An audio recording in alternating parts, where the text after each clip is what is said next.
안녕하세요. 이번 시간에는 파이썬의 변수 이름 짓기의 두 가지 규칙, 관례.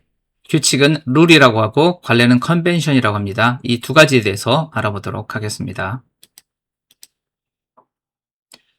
자, 이름을 짓는 데에는 법과 매너가 있습니다.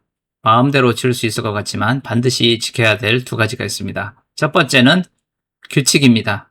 문법적으로 강제하는 사항입니다.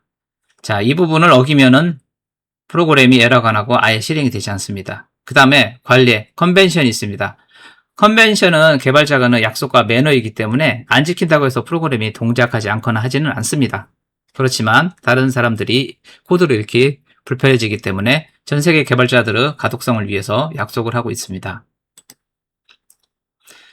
자, 규칙은 어기면은 반드시 에러가 발생을 합니다. 실행조차 되지가 않죠.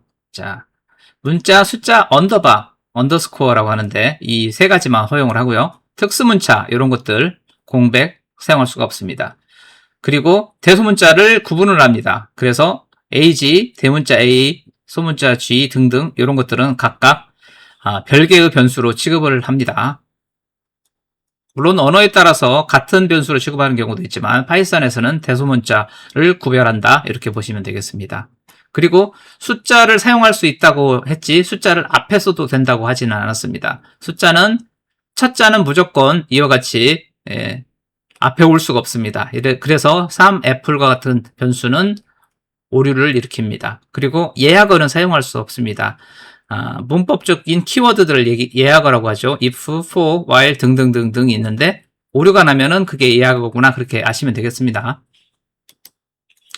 자, 이런 식으로 하면 오류가 나고요. 이렇게 공백을 사용을 해도 안 되고요. 이와 같이 하이픈을 써도 안 됩니다. 하이픈을 써도 되는 언어가 있지만 파이썬에서는 이와 같은 하이픈은 사용할 수가 없습니다.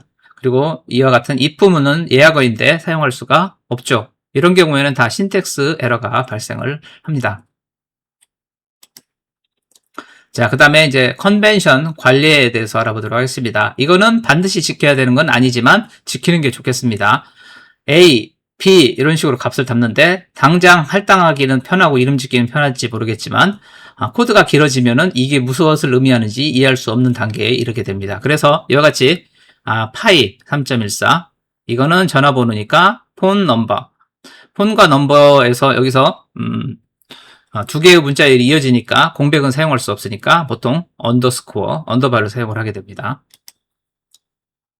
자, 이런 식으로 단어와 단어를 연결할 때는 언더바를 쓰라고 하고 있습니다. 자, 이게 표준 관례입니다. 이게 뱀이 기어가는 모습을 닮았다고 해서 스네이크 케이스라고 부릅니다. 자, 파이썬에서는 이와 같이 스네이크 케이스를 쓰는 것을 추천을 하고 있고요. 다른 언어들은 이와 같은 캐멜 케이스를 쓰기도 합니다. 중간에 이런 식으로 대문자를 섞어서 이미지를 이렇게 단어를 구분하는 목적으로 쓸 때 캐멜 케이스, 낙타의 등을 닮았다고 해서 캐멜 케이스를 사용하기도 하는데 파이썬에서는 스네이크 케이스가 컨벤션이라고 볼 수가 있겠습니다. 자, 마지막으로 정리하면 변수 이름은 숫자로 시작할 수 없고 공백을 가질 수가 없습니다. 그리고 여러 단어를 조합할 때는 파이썬의 표준 관리의 컨벤션에 따라서 스네이크 케이스, 언더스코어, 언더바를 사용을 해서 만들면 되겠습니다. 자, 코딩으로 간단히 알아보고 마치도록 하겠습니다. 자, 데이스 7 해서 일주일이라고 넣을 수는 있지만 7데이스 일주일이라고 하면 이와 같이 벌써 밑줄이 딱 그어집니다. 자, 이걸 실행을 하면 바로 이와 같이 오류가 딱 발생을 합니다. 신텍스 에러가 발생하죠. 이와 같은 형태로 사용할 수가 없답니다.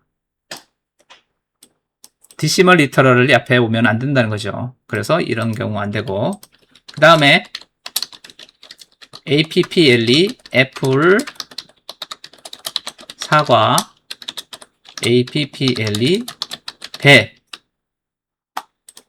이런 식으로 각각 다르게 사용할 수가 있다는 얘기죠. 그래서 프린트해서 애플을 찍어보고 프린트해서 대문자 A로 시작하는 애플을 찍어보면 각각 다른 내용이 출력되는 것을 확인할 수가 있겠습니다. 자, 그 다음에 두 개의 단어가 이어지는 경우에는 이런 식으로 해주면 좋겠죠. 그렇다고 해서 이런 식으로 사용했다고 해서 오류가 나거나 하지는 않습니다. 레드 애플 레드 애플 다 출력을 하면 둘 다 정상적으로 출력이 되죠. 자, 이 부분은 코드 컨벤션이기 때문에 이런 스네이크 케이스 방식을 따라달라고 요청을 하는 거고, 이와 같은 캐멜 케이스 방식은 파이썬에서는 사용하지 않는 편입니다. 자, 이번 시간에는 변수 이름 짓기의 두 가지 규칙과 관리의 컨벤션에 대해서 알아봤습니다. 시청해 주셔서 감사합니다.